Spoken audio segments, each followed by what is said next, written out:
The battle was over. The mighty Yin army had fallen, but the joy of victory never came. Wei Yin stood, but it stood somber. The gates creaked open as Ji Yun and his army returned from the battlefield. Their armor battered.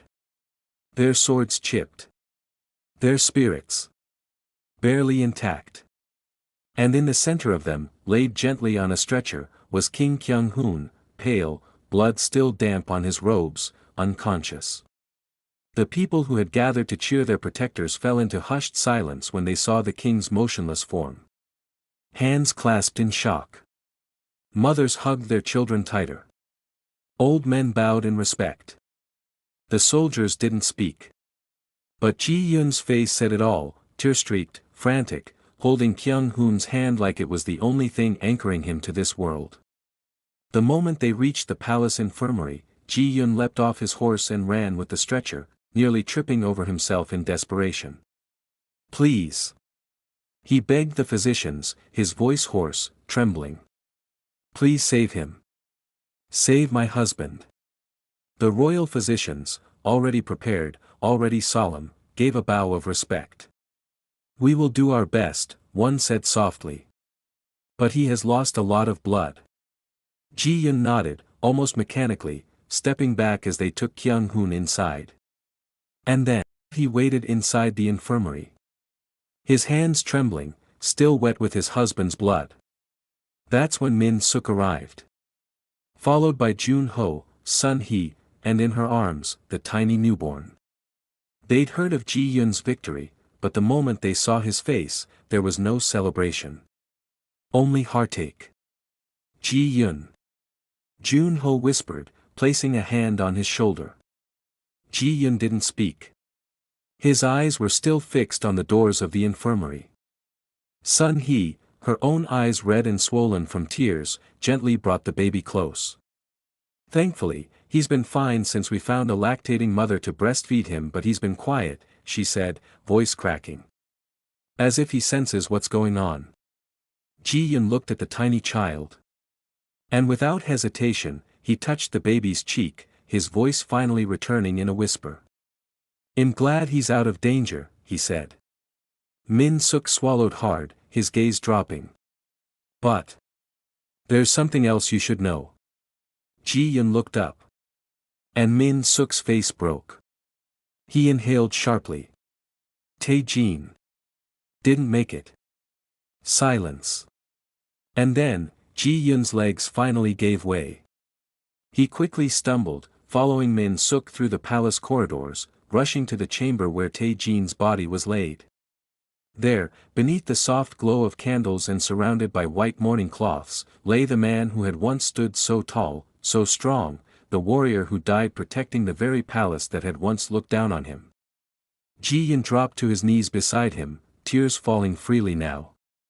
Tae-jin had been dealt a cruel hand in life. And yet, he had given everything he had for the sake of the kingdom, for the people he loved. Sun Hee entered behind him, tears slipping down her cheeks. "I heard a guard say that he died saving the former king and queen," she whispered. Min Suk added quietly, "He faced them all alone." Ji Yun's hand brushed over Tae-jin's cold one. He leaned down, whispering through sobs. "I will raise your son, Tae-jin. I will make sure he grows up knowing how brave you were. How much you gave for all of us. I won't let him grow up alone. And I won't let Kyung-hoon leave us too." Just then, a maid entered, eyes low, voice trembling. "Your Majesty. The physicians have finished. The king's treatment is over." Ji Yun's heart skipped. He rushed down the corridor, footsteps echoing with desperate hope. Inside the infirmary, the physicians stood solemnly. Ji Yun looked at them, breathless. "Well?" he asked. "Is he?" One of the older physicians stepped forward and bowed low. "His life has been saved," he said. Everyone sighed in relief, for a moment. But then, the physician's voice dropped. "However, he won't be waking up anytime soon. The injury was deep, and the shock to his body. Severe. He's in a coma. His condition is stable but uncertain. Ji-yun blinked. What? What are you saying? He may never wake again, the physician replied gently. It's out of our hands now. All we can do is wait. And pray. His will to live must bring him back. Ji-yun's expression shifted, from shock to disbelief, then to rage. No. No, that's not good enough. Wake him up. He yelled. Wake him up right now. Your Majesty. Another healer spoke calmly, please understand. We have done all we can. His spirit must decide the rest. Ji-yun broke. Tears spilled from his eyes as he pushed past them into the chamber. And there, on the pristine bed, laid Kyung-hoon, now pale, still, and silent. Ji-yun dropped to his knees beside him. Kyung-hoon. Please, he sobbed, clutching his hand. Don't leave me. Don't leave us. It's all too much. His fingers trembled. I don't know what I'm doing anymore. Everyone's gone. Tae-jin's gone. The people need you. I need you. His cries echoed through the room. But then, a memory stirred in his heart, faint but clear. He could still remember Kyung-hoon's voice, calm, steady, telling him that anything could happen. That if something did, Ji-yun would have to be the one to carry on. To lead. Back then, Ji-yun had been angry. Had hated when Kyung-hoon talked like that. He thought he was being dramatic. Too cold. But now. He understood. Ji-yun's voice cracked. So this is what you meant, isn't it?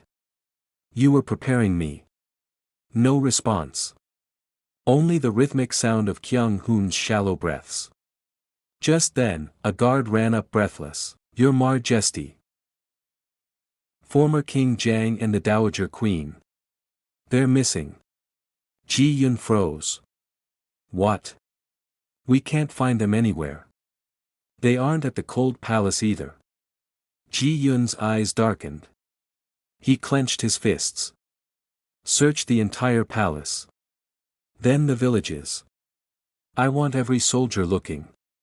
Someone must have seen them. The guard bowed and hurried off. Ji-yun stood silently in the room, everything crashing down on him all at once, love, loss, betrayal. And now the return of danger. But somewhere deep inside, he found his strength again. Kyung-hoon had trusted him with the kingdom. And Ji-yun would not let him down. Meanwhile, far beyond the Hwaiyan borders, inside the golden halls of the Yin Empire, a furious cry echoed across the royal chamber. The Yin Emperor stood, hands trembling as he read the battlefield report. His greatest general, Commander Yeol, was dead. 1/10 of his legendary army wiped out. And by whom? Not another emperor. Not even a prince. But a woman, a queen, as the report described. Queen Jiaomi. The emperor slammed the scroll to the ground. Impossible. He roared. Commander Yeol. Brought to his knees by a woman from a crumbling kingdom. He paced, seething, his ornate robes dragging along the marble floor. How did this happen? No one could give a straight answer. They think they have one. Hwaiyan will regret this. He turned to his advisors, eyes burning with vengeance. Prepare a new legion. Double the numbers. I want the dragon army ready within the month. The advisors hesitated. But your imperial greatness, we need some time. Do it. He bellowed. The emperor gritted his teeth. This wasn't over. This was just the beginning. The next morning, inside one of the royal chambers, Ji-yun sat quietly, gently rocking the baby in his arms. His fingers brushed the child's soft cheek as a hired wet nurse stepped back, having just finished feeding him. Ji-yun smiled faintly. The child had stopped crying. Now he stared up at Ji-yun with wide, curious eyes. Son, he stood nearby, her gaze tender as she watched him. You look like a mother, she said softly, smiling. Ji-yun chuckled, though his voice trembled slightly. I never thought I would be holding a child like this. He looked down again at the tiny infant nestled against him. I never wanted children, he admitted. I hated my own childhood. I thought, if I ever became a parent, I would turn out like my father. Cold. Controlling. Cruel. He paused, his voice softer now. But when I held him for the first time, all of that disappeared. I just wanted to protect him. Nothing else mattered. Son, he nodded, but then hesitated, her face tightening with concern. What are we going to do? She asked. The child. He's part of Jin Suk's bloodline. A traitor's grandchild. That can't be ignored. People will demand punishment. Ji-yun didn't look up. I'll take care of it, he said simply. But right now, all that matters is Kyung-hoon waking up. Just then, a maid entered the room, bowing respectfully. Your Majesty. General Hong Jae and Minister Park are here to see you. Ji-yun frowned. He didn't want company, not now. But he nodded, and moments later, stepped outside to meet the two men, their expressions solemn. We heard what happened, General Hong Jae said. About the king. We came to offer our well wishes for his recovery. Ji-yun gave a short nod. Thank you. But Minister Park was more direct. Your Majesty. We must speak plainly. The kingdom is leaderless. With the king unconscious and no certainty on when or if he will awaken. We cannot afford to stand still. You must take the throne. At least for now. Ji-yun's expression darkened. You are suggesting I replace him? While he's still alive? His voice rose with anger. We are suggesting you protect him, Minister Park said calmly. You are the legitimate heir, the bloodline of King Seo-gun. And if you do nothing, one of Kyung-hoon's illegitimate brothers will step in. They're power-hungry and will stop at nothing to claim the throne. Ji-yun's hands clenched at his sides. He wanted to scream. But Minister Park continued. We have also heard about the child. Min Seo and Tae-jin's son. And of course, Jin Suk. What do you plan to do about them? Ji-yun's breath caught. I'm not having this discussion, Ji-yun snapped, his tone sharp now. Not today. Not while the king is still fighting for his life. He turned his back to them. Leave. Hong Jae gave a short bow and left without a word. Minister Park lingered for a moment longer. Sooner or later, he said, you will have to make a decision. For the kingdom's sake. And with that, he too left. Ji-yun remained still. The silence returned, but it felt heavier now, loaded with expectations, threats, and impossible choices. Just then, the stillness of the palace was shattered by the hurried footsteps of a maid. She burst into the corridor, her voice shaking as she shouted. Your Majesty.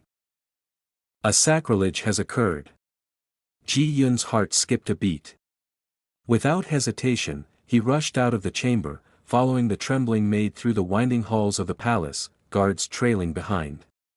Every step echoed with dread.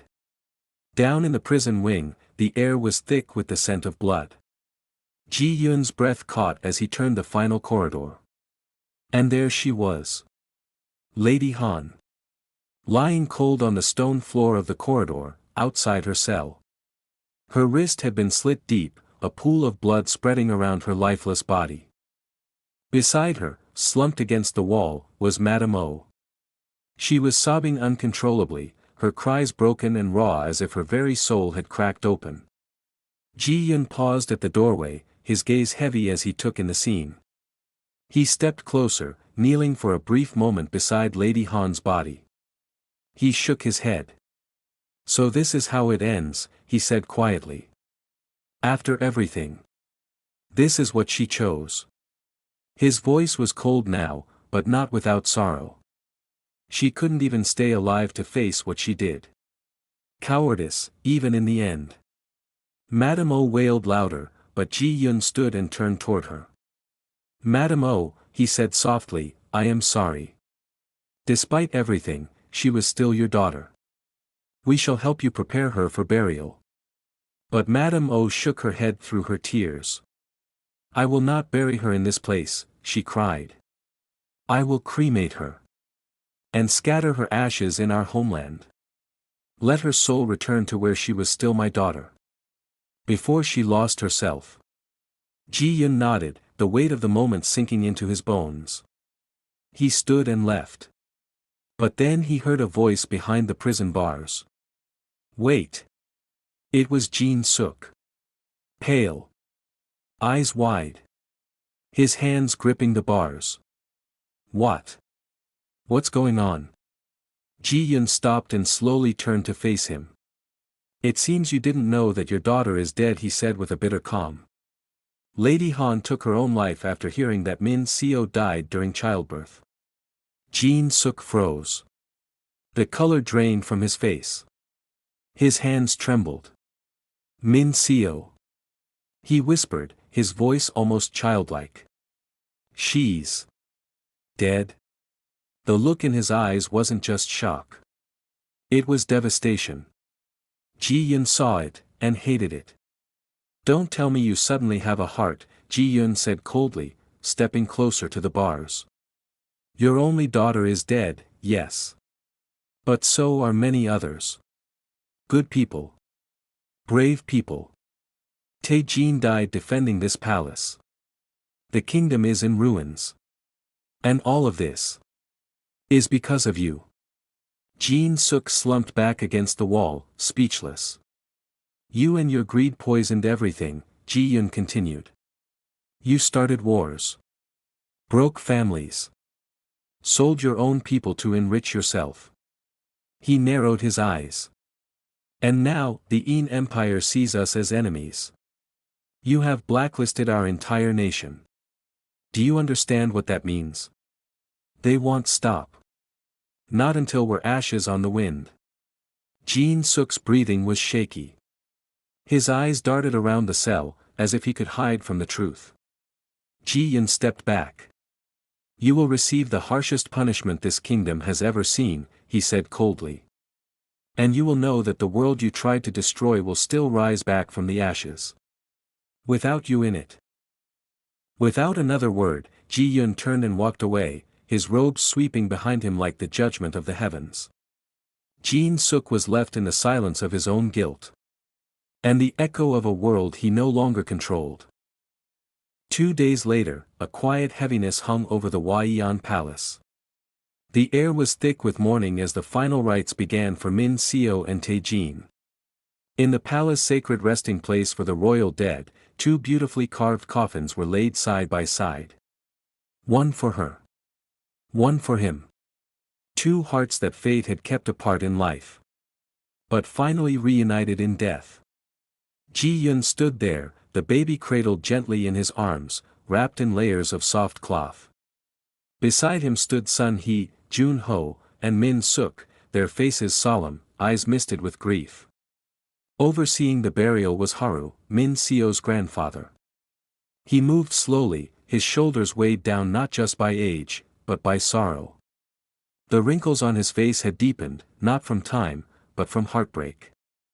Haru lifted his hands in prayer, his voice soft and quivering as he offered blessings, not just Min Seo and Tae-jin, but for all the soldiers of Hwaiyan who had laid down their lives in the war. It was a simple ceremony. But it held the weight of generations. As the coffins were lowered into the earth, Ji-yun whispered, his voice barely above the wind. "I hope. Wherever your souls go, you will find each other again. And if you ever return to this world, may you be together from the very beginning." Meanwhile, just outside the palace gates, Madame O stood with a small box in her hands. She was dressed in modest robes, her hair pinned simply. She had no more pride left to wear. Only grief. As she turned to leave, Haru approached her. They stood in silence for a moment before he spoke. "You are leaving," he said. Madame O nodded slowly. Her eyes were red, her voice cracked. "I failed as a mother and a wife, Haru," she whispered. "I gave our daughter everything she wanted. I let her live without boundaries. I thought it was destiny. But it destroyed her. And Min Seo." Haru gently placed a hand on her shoulder. "You loved your daughter," he said. "That is not a crime. But love needs guidance. Something we all learn too late." Madame O looked away, trying to hold back her tears. "I am going to the temple," she finally said. "To pray. To make amends. I can't return to the palace after everything. I don't deserve to." Haru nodded, swallowing his sorrow. "Will you watch over the baby?" she asked, her voice trembling. He gave her a soft smile, tired, but warm. "He is safe," Haru promised. "With Ji Yun. And with me. He will be well protected. He's the future now." Madame O clutched the urn to her chest one last time. Then, without looking back, she walked down the path, away from the palace. Haru stood there a long time, watching her figure disappear into the distance, until she was just a shadow against the horizon. Not long after the quiet burial of Min Seo and Taejin, peace in the palace once again began to unravel. The kingdom started to rebuild itself, but Kyung Hoon's three illegitimate brothers, once shadows in the royal corridors, suddenly emerged with loud ambitions. Each one of them vied for the throne, whispering poisonous ideas into the ears of ministers, making veiled threats toward Ji Yun, and worst of all, some even proposed marriage. To Ji Yun. To the queen. Ji Yun was disgusted. He endured their flattery with a tight jaw, their mocking with a steel glare.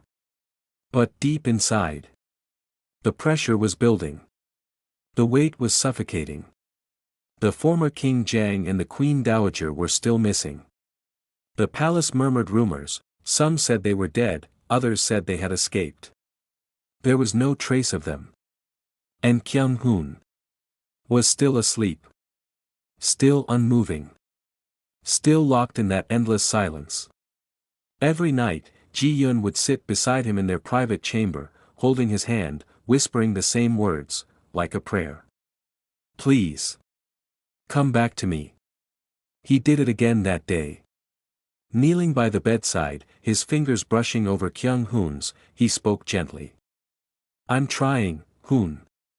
But I'm tired. I'm scared." He blinked back tears. "How could you leave me like this?" The room was quiet. Then, the door creaked open. It was Haru. The old man walked in slowly, his expression unreadable. He stood behind Ji Yun for a moment, watching him. Then he said, in a low, wise voice. "Don't waste your tears, child." Ji Yun turned, startled. "He's not here," Haru said softly. "Kyung Hoon is wandering through a dream world. In that world, everything is right. Everything is peaceful. He may not want to return." Ji Yun's heart sank. "But he has to return, I can't go on without him," he said quietly. But Haru shook his head gently. "You are not alone," he continued. "You have people who will help you." Ji Yun looked up, his eyes full of doubt. Haru nodded. "I never told you this, but long ago," he said, "I received a prophecy that the child born of my daughter Min Seo would become the greatest king Hua Eon will ever know. But he would not be raised by her. He would be raised by the one fate had chosen." Ji Yun stared at him, confused. Haru gave a soft smile. "That child is now yours. Taejin's son." Ji Yun whispered. No, Haru corrected. Your son. History will not write about Tae-jin's son. It will write about the heir of King Kyung-hoon. And Queen Jeolmi. Ji-yun's breath caught in his throat. Haru leaned closer, voice firm now. That boy is Hwaeon's future. And you. You are the one who would guide him in a part of the journey. Raise him. But to do that, you must sit on that throne, Ji-yun. Not as a placeholder. Not in fear. But as a ruler. As the queen this kingdom needs. There was silence between them. Ji-yun looked back at Kyung-hoon's still form, then down at his own trembling hands. Then so be it, he said at last. If this is my fate, I'll see it through. For Hwaeon. For him. For the child. The weight hadn't disappeared. But now, he could carry it, with purpose. The grand royal hall, now stood cloaked in silence. But that silence was quickly broken, by the sound of golden doors swinging open. Ji-yun entered. He walked slowly, gracefully, every step echoing through the marble floors, every eye watching him with awe. Dressed in royal silks of deep crimson and black, gold embroidery trailing down the hem, a delicate crown resting on his head, he radiated both power and poise. In his arms was the child. The infant stirred lightly, bundled in rich, embroidered cloth, his small head resting against Ji-yun's shoulder. One by one, the court officials, ministers, generals, and nobles bowed their heads deeply. As Ji-yun reached the center dais, the royal crier stepped forward, voice ringing through the hall. All rise and pay respects to the interim ruler of Hwaeon, Her Majesty, Queen Jeolmi. The hall echoed with shuffling feet and bowed backs. Even the most cynical of ministers dared not speak. Not in the presence of this new strength. Ji-yun turned, faced them all, then slowly sat upon the throne. The infant remained cradled gently in his arm. His voice rang out, steady, strong, tinged with deep emotion. Today, I stand not only as Queen Jeolmi, but as protector of this kingdom, and mother to this child. A murmur rippled through the hall. From this moment forth, Ji-yun declared, he shall be known as the son of King Kyung-hoon and myself. He paused, his voice softening. His name is Prince Jangsun. A gasp followed. Ministers glanced at each other, stunned by the name. Ji-yun continued, he will be raised in this palace, under my care, trained to rule with justice, honor, and love. Let history know, Prince Jangsun is the heir of Hwaeon. The moment was powerful. But it wasn't over. His voice grew colder as he lifted his chin. As for those who have brought this kingdom to its knees. He gestured, and guards stepped forward, dragging someone into the center of the throne room. It was Jin-suk. Disheveled. Weakened. But still with that flicker of arrogance in his eyes. Ji-yun didn't even look at him directly as he spoke. Let it be known that Jin-suk, the traitor, the kidnapper, the schemer, shall receive punishment befitting his crimes. The air grew thick. But before another word could be spoken, the sound of heavy footsteps echoed once more. Everyone turned. Former King Jang. And beside him, the Queen Dowager. Their faces were pale, stunned to be back in the same court they once ruled. And behind them was Sungmin. He walked slowly, deliberately, his hands clasped behind his back. His face was calm, but his eyes burned. The hall held its breath. The circle of fate was closing. Thanks for watching. Do like and subscribe to the channel for more episodes.